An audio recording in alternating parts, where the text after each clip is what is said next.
fathers, being a disciplinarian. But folks, we need to understand, remember this on this morning. Fathers need to be builders. Fathers need to be builders. God, with his children, even in all the things they went through, he made sure to build them up and edify them so they could be what they need to be in his sight.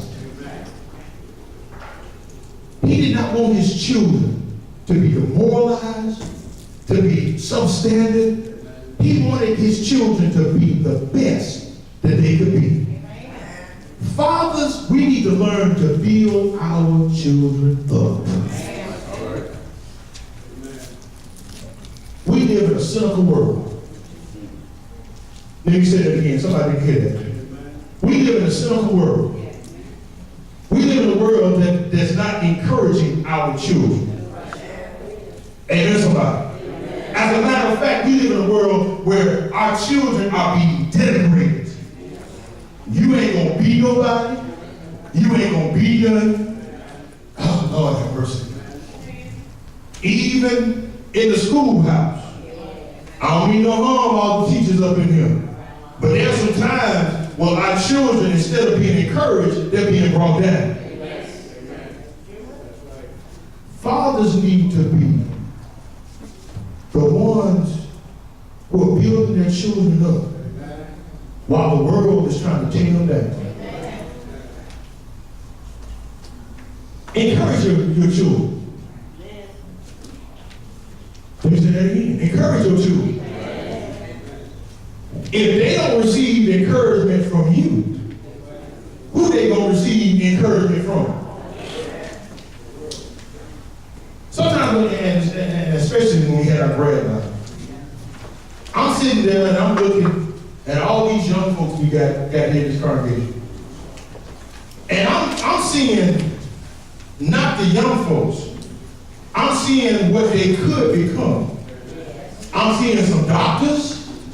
I'm seeing some lawyers, astronauts. I'm seeing all kinds of different professions, all kinds of things going on with our young folks. But if they aren't encouraged, and encouragement has to begin at the house.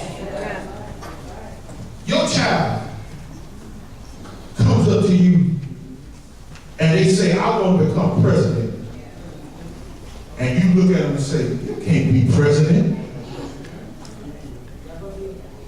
Your grades ain't good enough to be president. Well, we had a president, the grades must be good. Hey, so he can become president. Anybody come.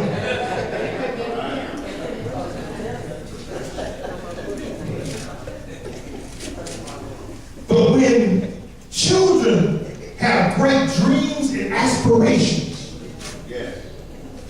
instead of saying, no, you can't do it,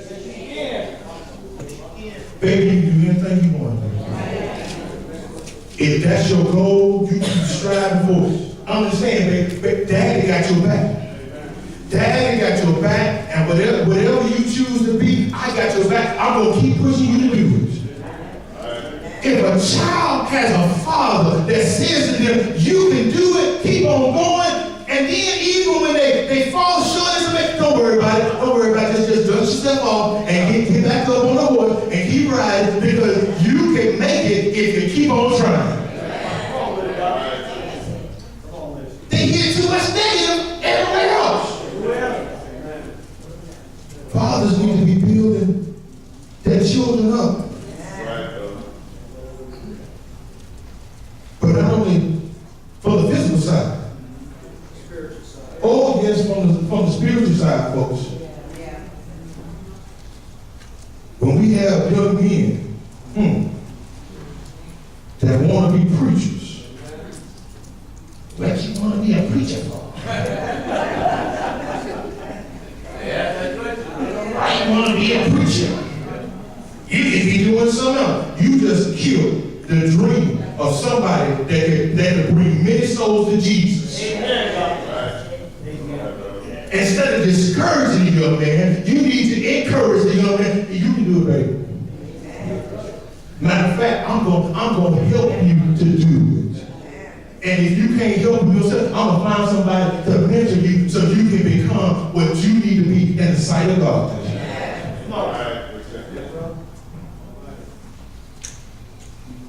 Many of y'all know one of the proteges. He's been here before, Andrew Braxton. When Andrew was about 6 years old, he said, I want to be a preacher. To a person, everybody laughed. Everybody laughed. How you going to be a preacher? 6 years old. Barely know your ABC. But Andrew had a father that told him, look, if that's what you want to be, we're going to encourage you. And then he had folks around him, but father figures. You see, sometimes a father can be helpful, but it's also good to have some father figures. And these father figures encouraged him. Now that young man is 22 years old, preaching all over the country. Every time he turns around, where you at, son? I'm in Kansas City. Call him back a week later. Where you at, son? Oh, I'm in Seattle, Washington. Where you at today? Oh, I'm back in Dallas. I'm home for a week and then I gotta leave for 3 more. He's traveling. Because God has blessed his life. But think about where he would have been if at 6 his dream got killed.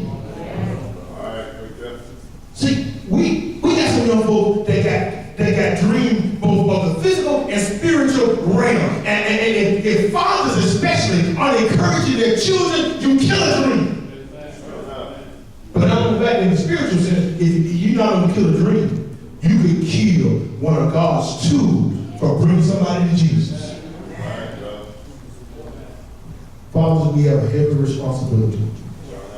We have a heavy duty toward our families, toward our children. But God has given us the means by which we can carry out our role. Simply learn to think like the Lord.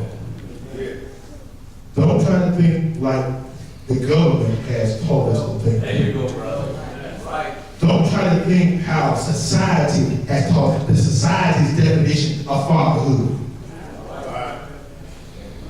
Drop in and out anytime you want to.